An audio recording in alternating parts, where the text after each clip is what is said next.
bet 8 nauji veidai lyginant su tuo maču. Kai kurie iš jų žaidžia daugiau, kai kurie iš jų žaidžia mažiau. Pradėkime nuo ilgamečio Žalgirio komandos Sūduvos. Čia mažiau įdomybių, bet sudėtį be abejo reikia pagarsinti. Vartuose 31 numeris Ignas Plūkas.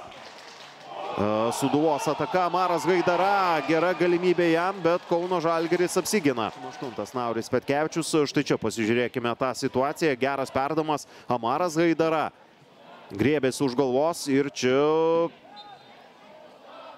gražus ir perdamas žaidimą Mauritanijos rinktinėje, kuri žaidė ir su Senegalu, taigi tai geras postumis ir Gaidara karjerai, čia Sūduvos komandos ataka.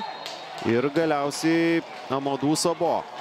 Ten jau krenta ir reikės jam ko gero ir pagalbos. Eduardui Jurjonui rodo. Štai čia tas epizodas. Tiesiog Amadou Sabo. Tai būtų labai liūdna žinia Kauno Žalgiriui. Ir ta liūdna žinia tampa realybė. Eduardas Jurjonas su Alytaus Dainava dar pirmajame kėlinyje. Tas rungtynes tiesa tada Kauno Žalgiris laimėjo, bet čia yra Sūduva, kuriai reikia pergalės ir Sūduva dabar turėjo gerą progą. Ir šiandien tą daro jau ne pirmajame epizode.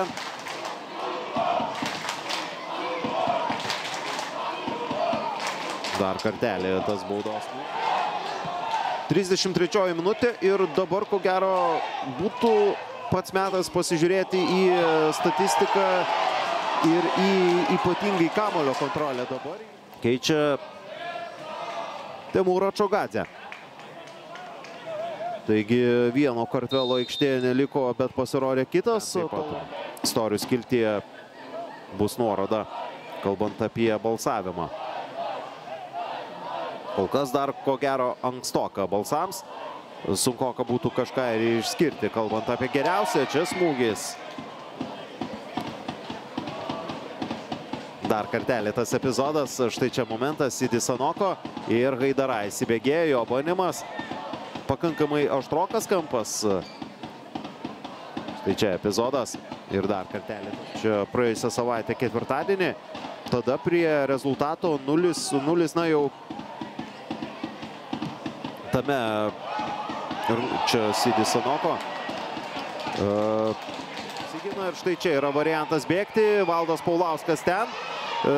Ignas Plūkas grįžta į vartus, Valdas Paulauskas jau baudos aikštelėje, Paulauskos smūgis ir Plūkas gelbėja savo komandą ir iškart turi priekaištų komandos draugams. Ir mažumoje žaidęs prieš Dainavą jis sumušė 3 įvarčius.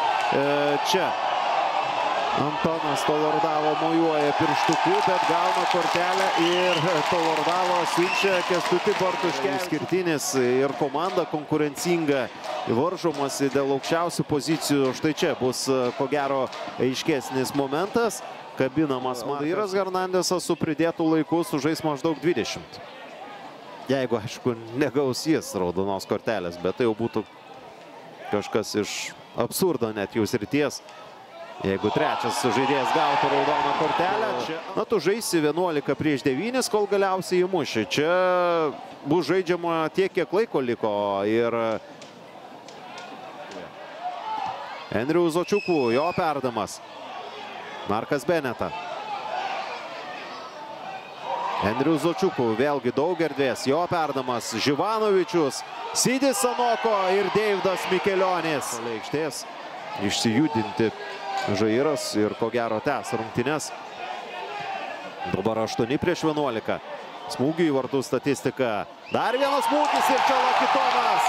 Lakitomas muša įvartį dar visai nesenai. Norėjau kalbėti, kad šiandien mažai pastebimi yra Sūduvos atakuojantys žaidėjai. Kalbu apie Naurį Petkevičių, kurio jau nebėra aikštėje, ir Lakitomą, kuris pasirodė aikštėje po keitimo. Bet Lakitomas dabar laiku ir vietoje yra ten, muša jis. Nebesuteikti galimybės varžovams ir tą Sūduva daro. Ko gero jau tas pridėtas laikas buvo toks, kad Kauno Žalgiris nebeturėjo iš ko dar bandyti kabintis.